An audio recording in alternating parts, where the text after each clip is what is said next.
from Europe, Gareth. I'd like to hear from you some statistics that are catching your attention and also the attention of the United Nations, and scary statistics and also reasons to hope, especially with your WHIS model. Yeah, so if we start with why are we here, so it's wellness for all, so I believe that, you know, we owe a lot of credit to Jean for bringing us all together, because I think collectively we can actually come up with some solutions. The World Health Innovation Summit is a platform. It's about bringing patients, clinicians, managers, voluntary sector, education and the business community together to actually find solutions. But why do that? Because the health system is under immense pressure. So in the next 20 years, we're going to have $47 trillion will be spent on healthcare. But the big problem we have is we're going to be short of 18 million health professionals by 2030. So we need to come up with new, innovative ways of actually finding solutions.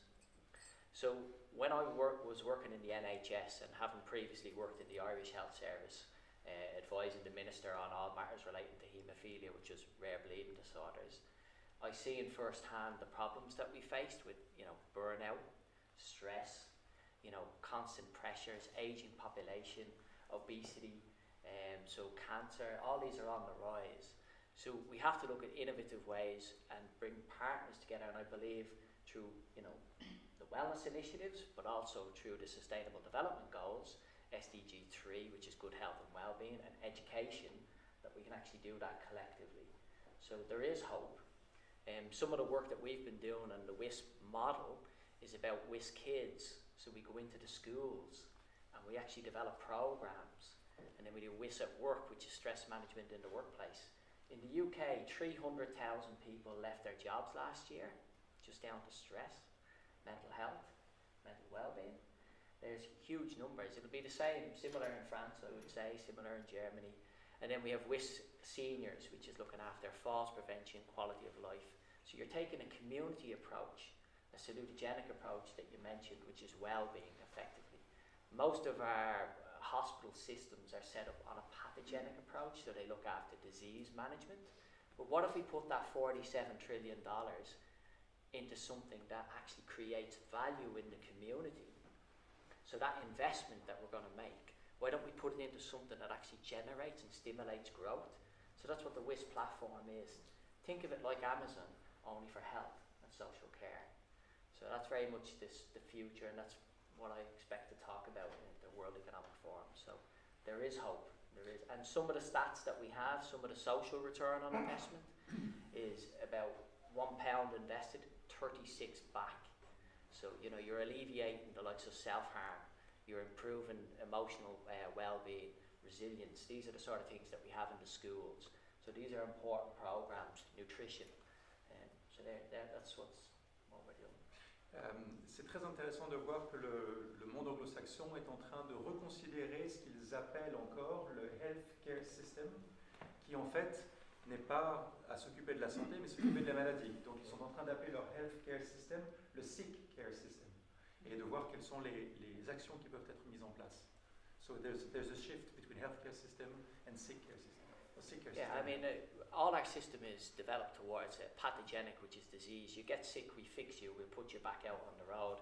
No one looks at the preventative side. So if you have early intervention, so if you go to schools, you know, then you're offsetting the costs long term.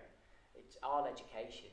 There's many studies on this, but you can actually shift your approach, and instead of hemorrhaging or losing jobs, you can create new jobs. Remember, we have digital technology that's coming, artificial intelligence.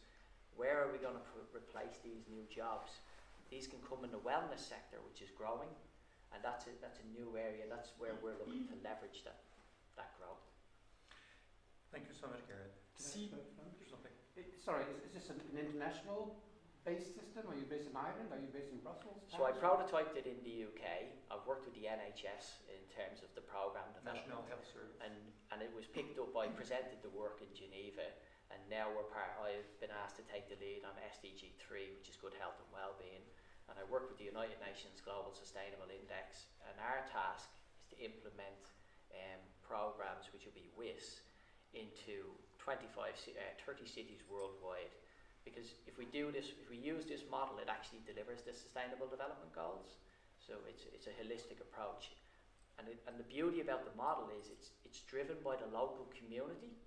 So I'll give you an example. In Nottingham, I shared this model, and they put together an event. 5,000 people turned up. So think of that as your GP surgery at scale, where you're actually able to have that interaction. But the city then gets an economic benefit. 5,000 people are spending money. So there's £10, say, per head, which is 50 grand generated.